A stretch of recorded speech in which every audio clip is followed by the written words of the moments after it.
Good morning, happy Friday, and welcome back to Masterfully Integrated, where we're talking about super sexy things like business operations and systems and team building and leadership. And I say that with emphasis today because I was on a group call, Amelie, with one of our mentors, and she said that business operations isn't sexy, and I just disagree with that.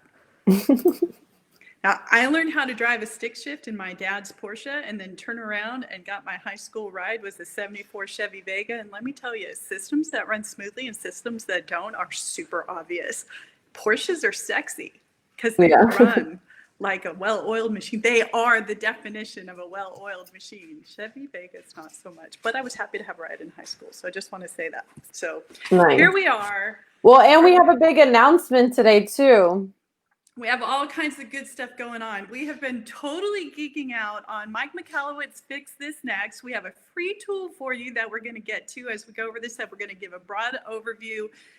It's just an amazing dimension to how you can look at your business and really figure out where you need to focus your time amongst all the things. And it is awesome. I love it. Well, the first thing, let's announce, so we are officially certified Fix This Next advisors. We both got certified. It's really exciting. His new book is out. I have it right here. We will put the link to the book. Oh, there we go. We'll put the link to the book. I have it, and I'll put it in the chat, in the comments, along with the tool, and we'll tell you about the tool later. But we are both certified. It's really exciting. And we are excited about offering the service and stuff. So we're just going to do an overview today of what's going on. If you're with us live, give us a comment. If you have any questions, let us know. If you watch the replay, give us a hashtag replay. And go ahead, Janine. I'll let you kick it off and just let me know when you're ready. I was going to kick it off. Actually, I was so excited I jumped into that. But I wanted to say, just to reintroduce ourselves, Amelie Schaefer, Navy veteran, digital marketer, just amazing all around individual.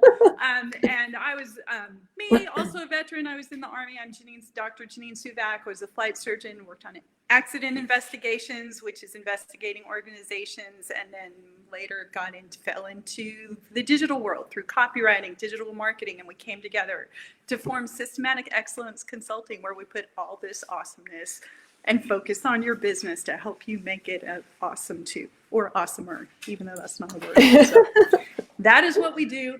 And recently we've been going through a series of some favorite books, not just books to read, but books that have super practical applications to it. And how this went down was we're big fans of Mike Michalowicz. We use his profit first system for our own business. Clockwork. Big fan of Clockwork. Clockwork, big fan of Clockwork. And so this was his most recent book. So we're like, oh, we're going to read the book. Well, that turned into the rabbit hole of read the book. This is amazing. All the way to, hey, he has a certification program, and now we got certified all since you saw us last, I think, or it's been super fun. But it's always interesting to me when you see that thing. It's not that usually when you see something that's super new and different and complex, it's probably more flash than useful and turns into a hot freaking mess. And what we're going to go over today is the foundation of the works, is where he looked at Maslow's hierarchy of needs for people, translated that to a business hierarchy of needs and the things that have to be done to build the foundation to move your business up to the next level. And it just makes it's, instead of the big overcomplicated new hard flashy thing to understand, it's one of those, it's like, oh, it is elegant, it makes perfect sense, and you go, why hasn't this been put out this way before now? And that's what I love about it. It's just it's so obvious, and yet I'm really excited about it. So why don't we jump in? Why don't we start talking about it? You want me to share so you can intro the so hierarchy like I said, of needs? it was started based on Maslow's hierarchy of needs, and it's super fast. I'm going to go through this. So the idea is that you have to have a bottom. Let me just get it in the. Okay, actually, I think we can do all three of us. Okay, here, I'll hide myself for a minute so it's a little bit bigger. Or no, here we go. Yep, and I'm not a super fan of reading slides, So I'm just going to talk about it really, just the bottom physiological needs. You need oxygen, food, water, and hopefully that helps. I don't know. I just switched our faces around 5 times. Okay. I don't know. Hopefully people can see that. I don't know how to make this, like, I can't switch it around. Hold on, let me do this. That's okay. Or you can shut off my face because I'm just talking. I mean, I just think that the comparison is important.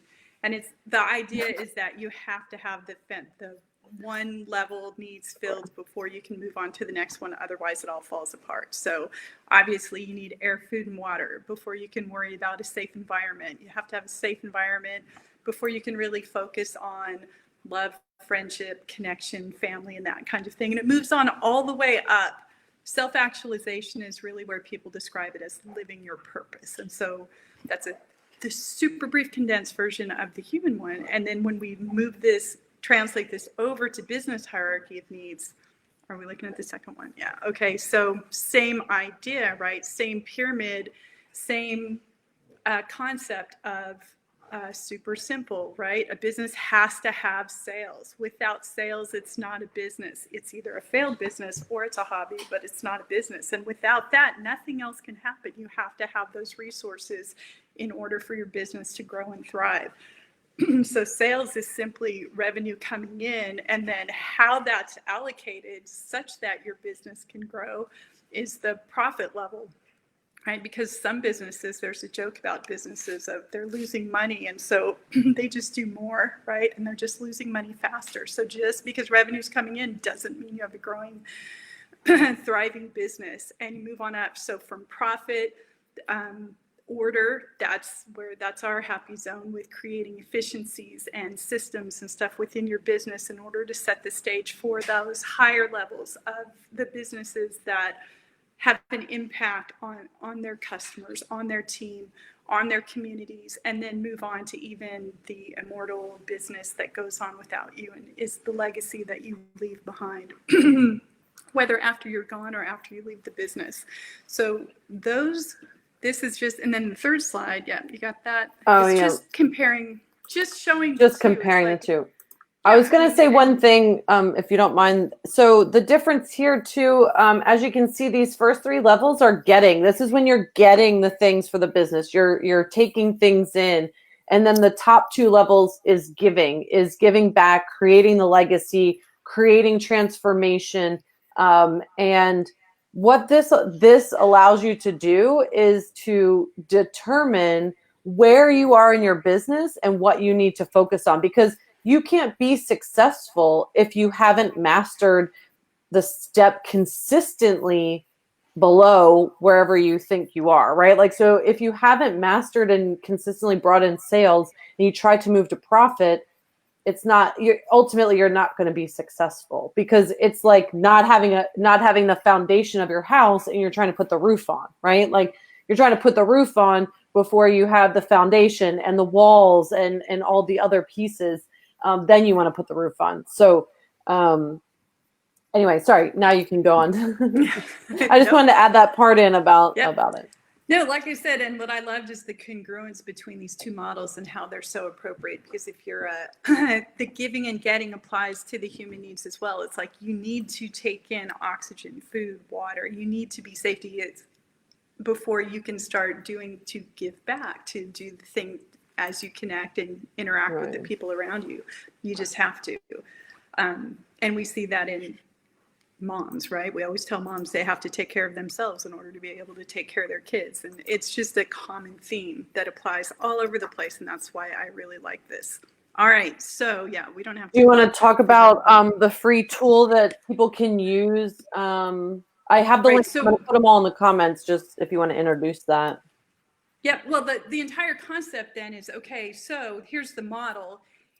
Here's, this is how businesses work, and it probably does seem intuitively obvious, but how do you, as the business owner, know where in this you need to focus the most? And it's not necessarily where you are chronologically in the growth or revenue in the growth of your Yeah. business, because you could have achieved a certain point, but if something breaks down at a lower level, you need to go back down and address that before you can go back up and continue to climb those different levels with your business. So of all the things that are always going on in your business, which one do you need to focus on the most? That often has dependency issues, right? Instead of a 50 fires, there may be one that's contributing to 10 others. And when you address that one first, a lot of other things fall into place. And so the free tool that we're sharing with you will help you answer the questions that go along with each of these levels to determine where in your business right now you need to focus your attention most. And the great thing about it is then once you've addressed that, you can come back and use it again. And so what's the test. next thing? So we'll put the link to the test and the link to the book. So obviously the book is excellent resource to have because it goes through all the steps, and it goes not the steps on how to fix, but it goes through how to determine where you are, what it means to be at what level you're at, and things like that. So we'll give you the link to the book and to the test. But what the test is going to help you do is basically initially diagnose where you're at and where you should be focusing your efforts, your time, your efforts, money in your business. Yep. And so today is just an overview of these levels, and there are specific questions that go with each level. But I just want to mention that with each of these questions, there are 10, this is an overview, right? A broad overview of just these levels. But with any business or any industry, it's like you need to really keep digging in till you get down to that true underlying cause. So this is a good starter point, but definitely it doesn't speak to the finer nuances of identifying the problems. Those you'd really want to dig in deeper for. So with that, with the 5 levels, the foundational level that we talked about, sales. Here's where your business, the focus is on the creation of cash, because without that, by definition, it's not a business. And the same thing as humans who can't survive. We can't survive without oxygen and food and water. If we don't have sales, we're not a company for very long, if we are one.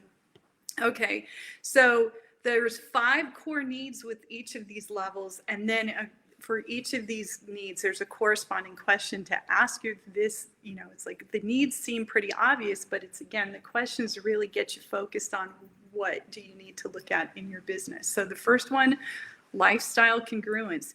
Do you know what the company's sales performance must be to support your personal comfort? And to a lot of people, that seems funny that question comes first, but it should. Your company may actually be making enough money in sales. Not everybody wants to go to a multi-million-dollar company. Not every industry allows for that. But really, why are you doing? What are you doing? What is your goal? And is your goal aligned with your goal with your company? And that starts at the foundation of sales. What do you think, Amelie? Yeah, no, I agree. I was putting the links to the test in there in the chat, and the link to purchase the book. So I apologize. I was a little distracted for a moment. I know. And I didn't mean to put you on the spot. No, it's fine. I was just getting those links in there. So and move on to the no, I next thought one. so are you going to move on? Were you about to go through the 5 of should we just talk? I was going to roll through them. I'll just take a pause after each one. Okay. So you talked about the lifestyle congruence. So prospect attraction, I think is super important. Are you attracting the people or the people that you need in order to support the sales that you need that will support your lifestyle, right? So it's all sort of built on each other. And not just the numbers, but the quality. That can make a huge difference. Are you attracting the right ones to your company? Right. Yep. Next one is client conversion. Do you convert enough of these prospects into clients to support your needed sales?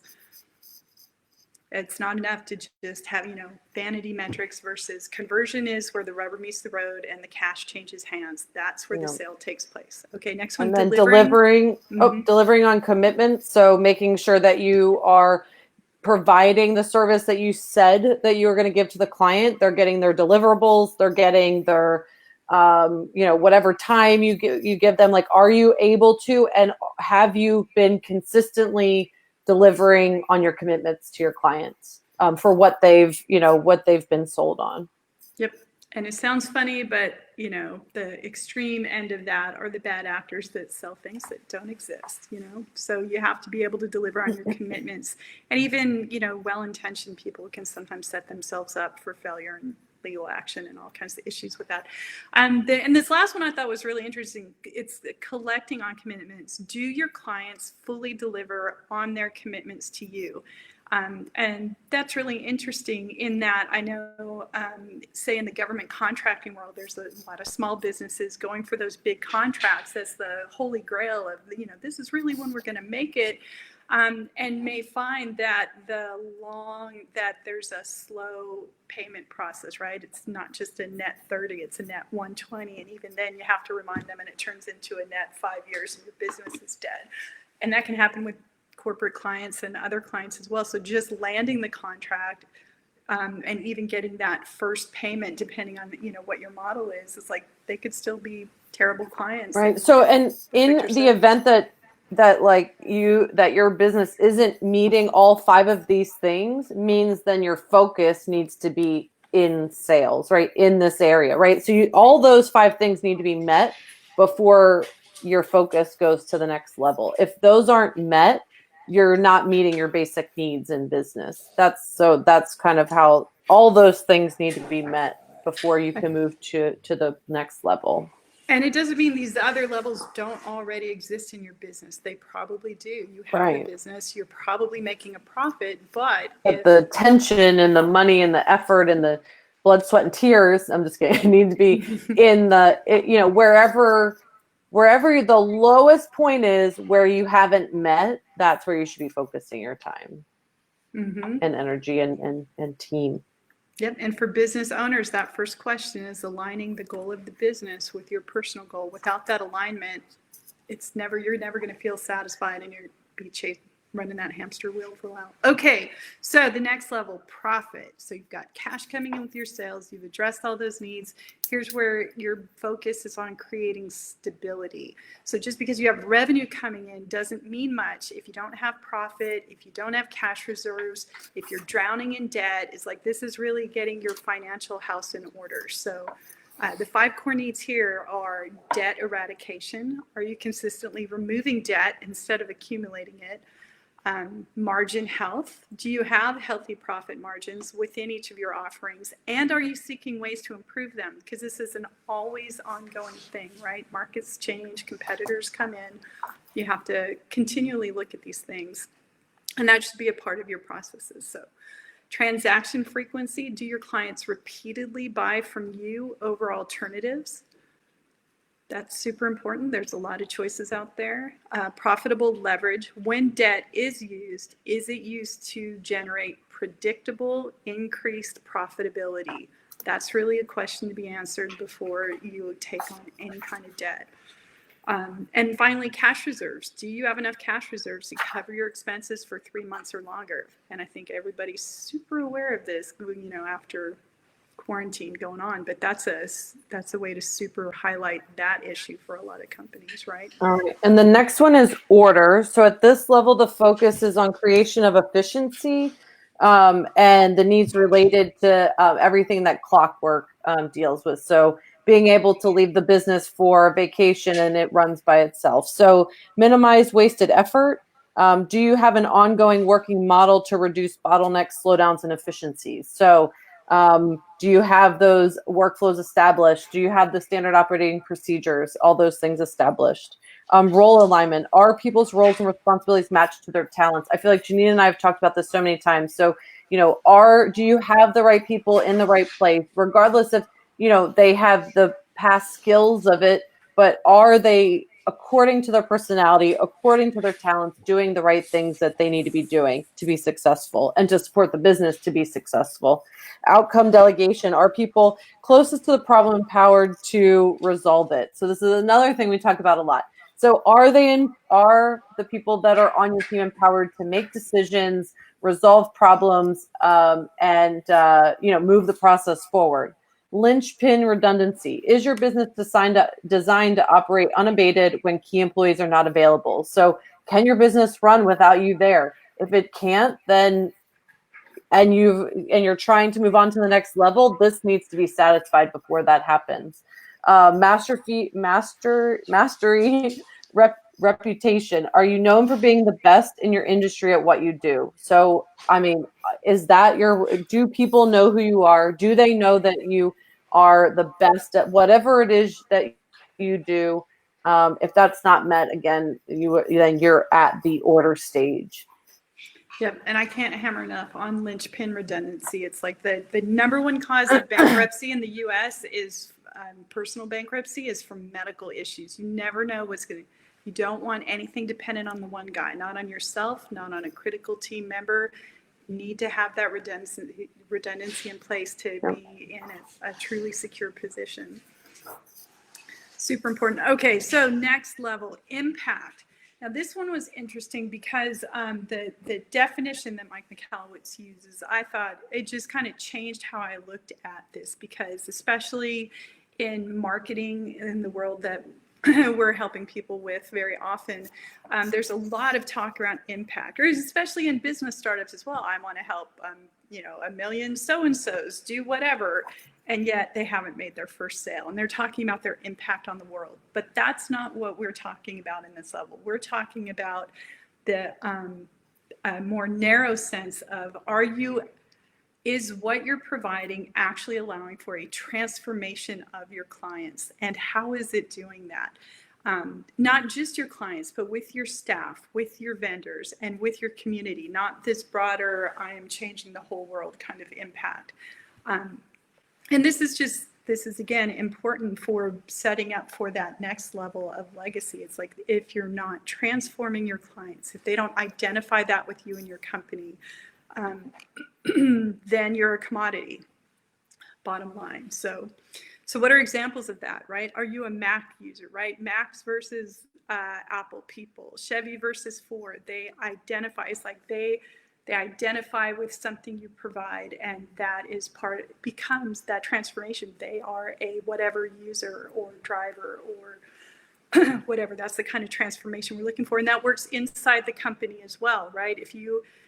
I'm sure you've had examples of, if you're online and a company has all these happy words on their web space about how they love their customers, but you always get that surly customer support place, then they're not transforming their team with that same vision. And that just drags them down, and it's something that needs to be addressed. So anyway, transformation. Mission motivation. Are all of your employees, including the leadership, motivated more by delivering on the mission than on their individual roles? So is there focus on the transformation of your clients? Dream alignment is the third core need for this level.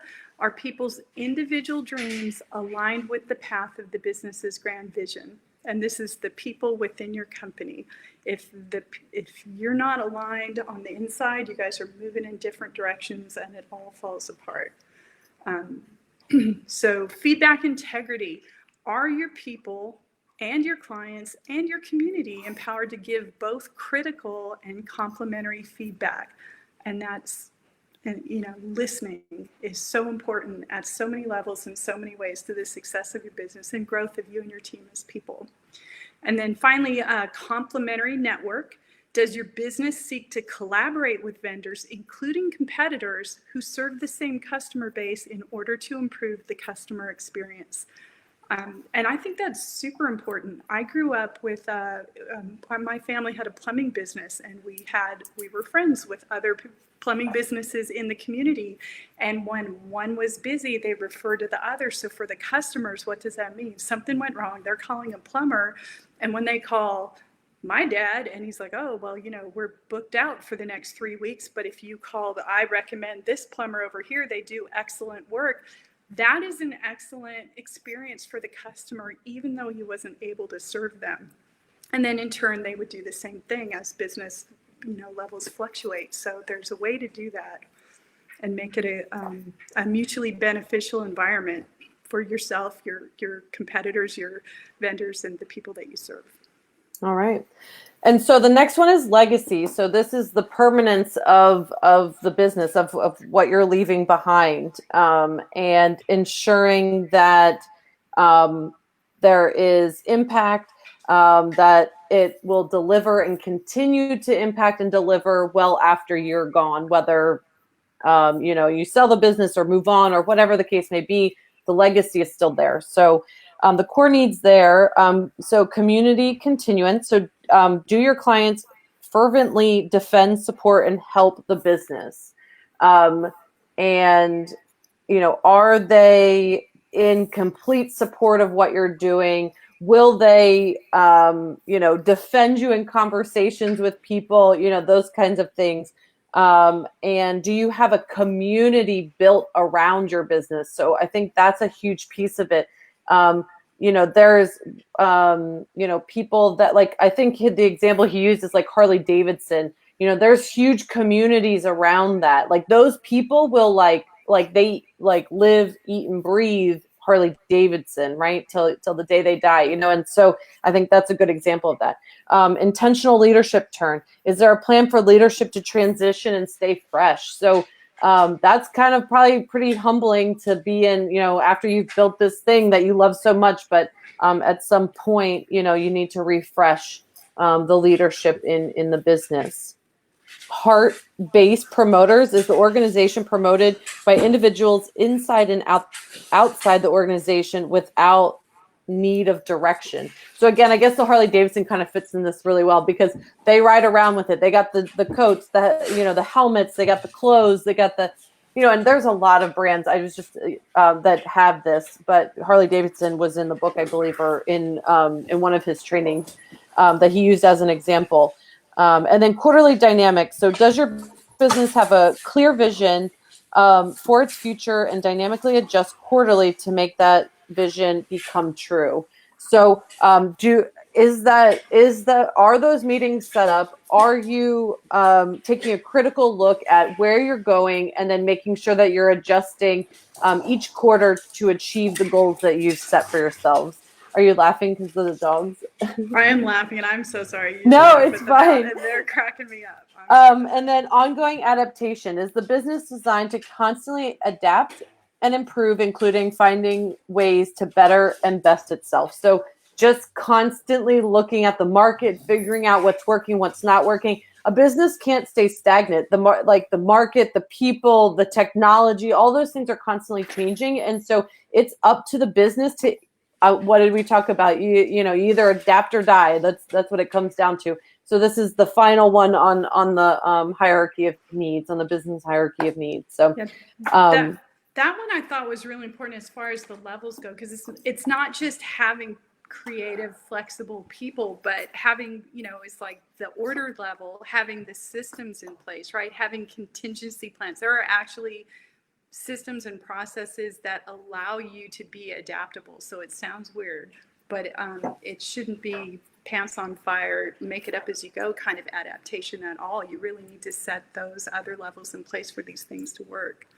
So with all that said, the test, like we mentioned, I just put the link in there. You can click on that, take the test, and it'll help you kind of initially take a first run at pinpointing where you're at and where you need to be focused. And then I also included the link to the book as well, so you can get the book. Because like I said, there's more details in the book, obviously, than what you'll get from going through the test. But and then part of the service that we offer is the consultation. So once you take the test, then we start to go from, okay, so here's where we're at. You've taken the test. You have an idea of where you are. Then what we do is provide the consultation to help you determine what those actions are that need to be taken in order for you to meet all of those, to meet that lowest level of the hierarchy, to be able to move on to the next one. Absolutely. And the idea behind that, why do consultants exist? Because often you can be too close to it, too emotionally attached.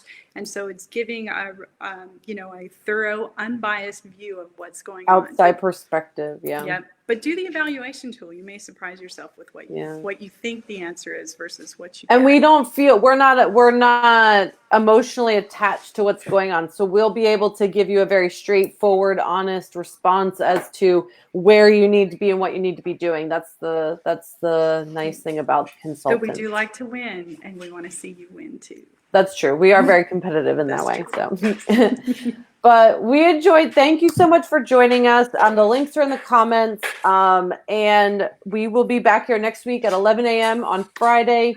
And if you guys, have any questions, if you can leave a comment, do a hashtag replay. We'll catch up with you and respond as soon as we get a chance. And we hope you get the book and take the test. Yep. And before you go, hey, Amelie, Laura Hughes was chiming in here with, she's feeling it on being interested in the medication part. Yep. Especially as a She has the book too. Yeah. Mm-hmm. Yep. That's awesome, Laura. Yeah. Thanks for joining us. Yep. Well, I hope everyone has a great weekend, and we'll see you next week. Bye. Have a good one.